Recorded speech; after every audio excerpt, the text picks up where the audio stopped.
1978 represented the peak of George Clinton's P-Funk crusade.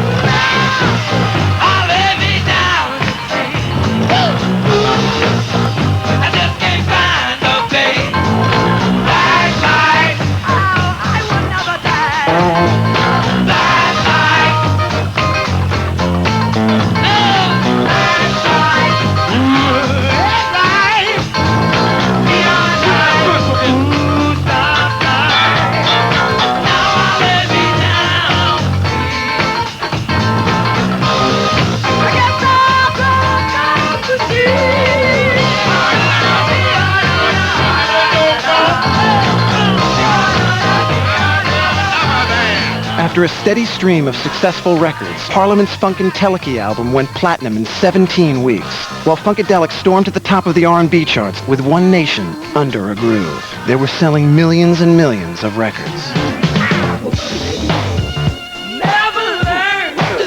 For Parliament's Motor Booty affair, George decided that P-Funk would operate underwater.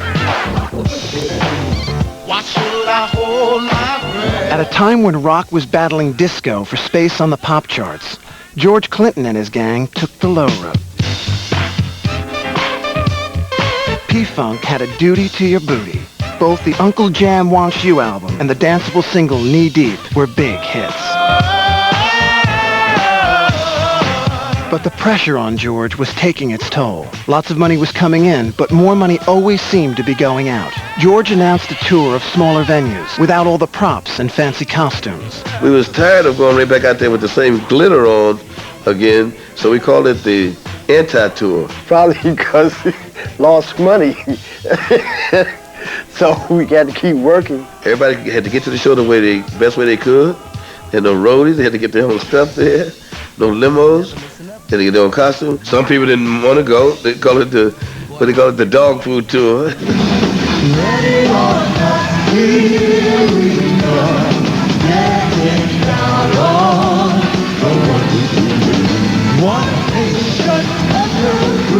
I get it on the foot? Good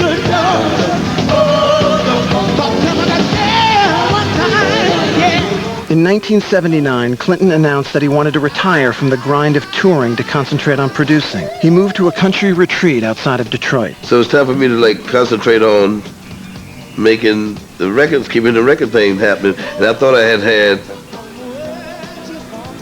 enough people to take the spotlight, but I hadn't noticed that I hadn't trained or even talked to anybody about being a center of attraction, the cohesive force that everybody could rally around to keep it together. At the same time, there was a lot of tension between George and some of the band members about their pay.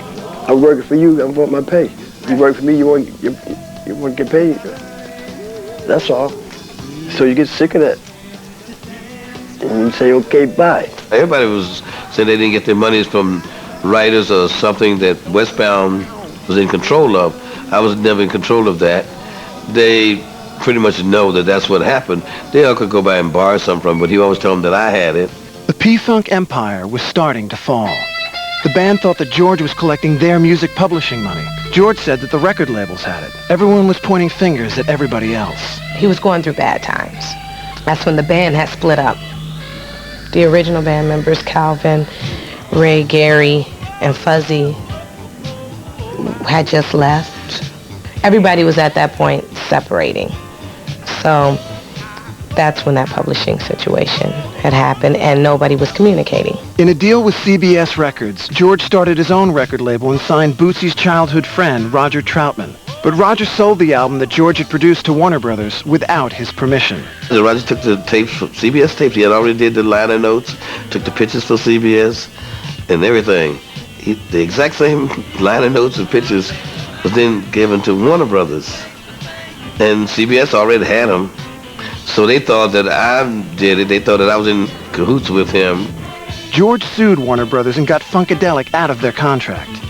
At the start of the 80s, George Clinton and his organization were involved in so many lawsuits that their musical output came to a standstill. People trying to do this, try to separate you, trying to tell you to do this and tell you to do that. And, you know, if you could block that stuff out, I mean, I think that's why you know, a lot of people continue to do the drug thing and anything to keep your mind off of, you know, the reality part of it, you know, because it's really sad once you really wake up and find out, like, God, dog it, you know, man, we were having so much fun, but you know, here's a cat. These cats want to take this and they want to do that, and that's what makes it a bummer.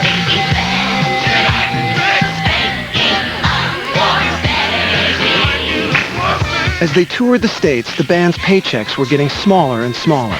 Clinton was trying to keep a $150,000 a week tour on the road without record company support. It got to the point where they were sneaking out of hotels to avoid paying the bills.